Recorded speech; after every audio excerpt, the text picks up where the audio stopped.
13 lucky tips to improve your linguistic performance, non-linguistic tips. I'm going to make a very loud claim. This might just be the most important, practical, helpful clip on my channel to date. Even more important than the chess allegory, even more important than my promotional video. Although I'd love you to share the latter with wild abandon. But why is this important? Because if you actually use and apply these tips, I honestly, sincerely, and genuinely believe that your linguistic performance will improve without you doing a single thing about it linguistically.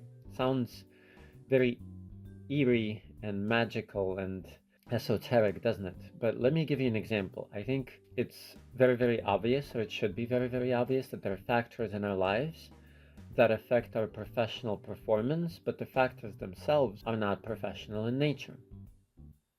Think about it for a moment. Before we dive into them, and by the way, stay with me for the duration of the video, or if the big bad boss Rick decides to split it up into several videos, stay with me till the end, because the most important factor is the last one. See, I'm very evil. But let me give you 3 examples, actually, of how this works out in life. So there's a book called Lucian's Defense by my namesake, Vladimir Nabokov, and it's about a grandmaster. And this grandmaster is not exactly mentally stable, but he's very brilliant. And a woman appears in his life who becomes his lover, or maybe even his fiancée. Her name is Natalia. All of a sudden, he starts playing better. Why would that be?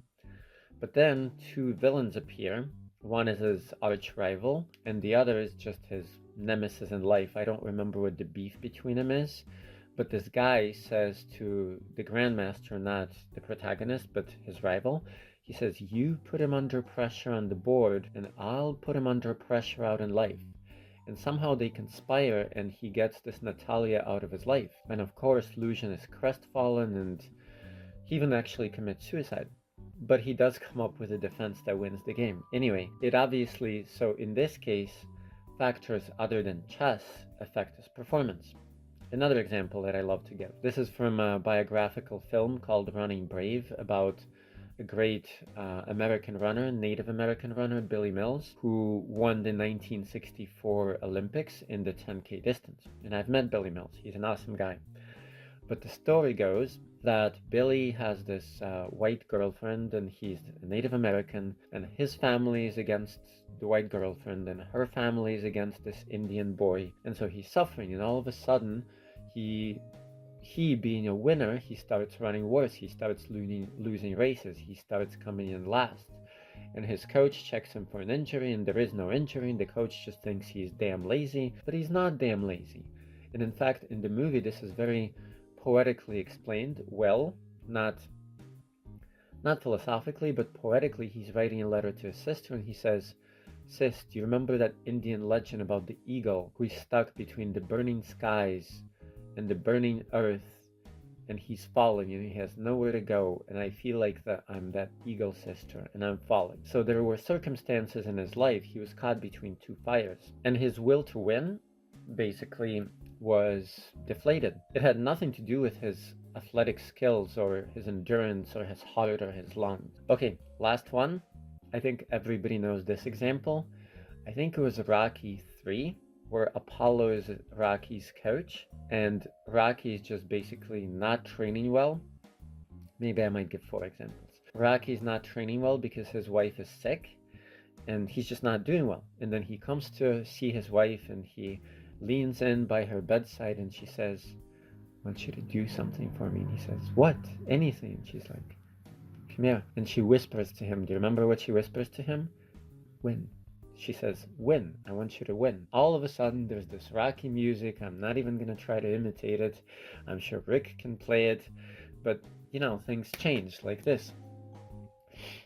Nothing really changed about his athletic, his muscles, his joints, his body fat percentage, his punch. It's just his willingness. Okay, last one. I have to give this example because this was the first film that I ever owned, Kickboxer with Jean-Claude Van Damme. And he's losing his last fight because his brother got kidnapped, and this evil Asian dude says to him, if you win, your brother die very slowly, right? and so he can't win. But all of a sudden, his master, Mr. Miyagi is from Karate Kid, whatever. But his master rescues his teacher, his trainer rescues his brother, and his brother whistles from the stands, and he's like, "Kurt, go get him." And the whole audience starts chanting Nuk Sakao, which means the White Warrior. I'm such a dork because I remember this movie. And he wins. So voila, but basically I brought the point home. It is not only your linguistic skills that affect your linguistic performance. We are spiritual beings, at least that's my belief, who have a mind, who live in a body. So let's run through these 13 lucky tips. And before I start, tell me why 13 is considered an unlucky number. I know of at least 2 reasons, but if you write me, how about this? The person who can write to my email the right answer, or at least one of the right answers to these questions, why is 13 considered an unlucky number? And the other quiz is if you can name at least, would be 10 Greek gods or all 12 Greek gods. Okay, if you can name at least 10 Greek gods, and this is on your honor, without any of this, without looking on the internet. So if you can tell me why 13 is an unlucky number, I know at least 2 reasons, or what the 10 Greek gods are, 12, but let's do at least 10 without looking it up on the internet. You get a copy of one of my books. Okay, so 13 tips. I'm going to use my cheat sheet here. And again, like I said, the further we go, probably the more important they get, but they're all important. Okay, like I said, we live in a body, but you cannot discount the body. Don't sell your body with a discount. Bad joke. But yeah, sleep. I mean, it's a no-brainer, right? But try doing a week-long interpreting job on no sleep. Maybe Gilgamesh could do it, but like mortals like us, I don't know about that. So you have to sleep and you have to get rest. And I'm not a nutrition or a coach or a doctor, so we're not going to belabor this point. But different mental and spiritual things happen when people don't sleep. This is beyond the scope of this clip, but the wrong part of the mind starts turning on. So sleep is important, very important. Uninterrupted and good sleep. Okay, next one, we're going to keep going along the health line: nutrition, vitamins, minerals. I feel like playing games. If you can write me the difference between minerals and vitamins without looking it up, please do. Not in the comments, to my email. And you get a prize. But nutrition is important because it helps your mind function better, helps your body function better, helps your endurance, and so on. Obviously, our body is not a conglomeration of vitamins or chemical substances. Well, the body is. We are not. But nutrition still helps. Okay, last one, my favorite as far as the health topics, and this borders actually on mental and spiritual topics: sports, right? I think I already did a whole clip on mens sana and corpore sana, and a healthy body, a healthy mind.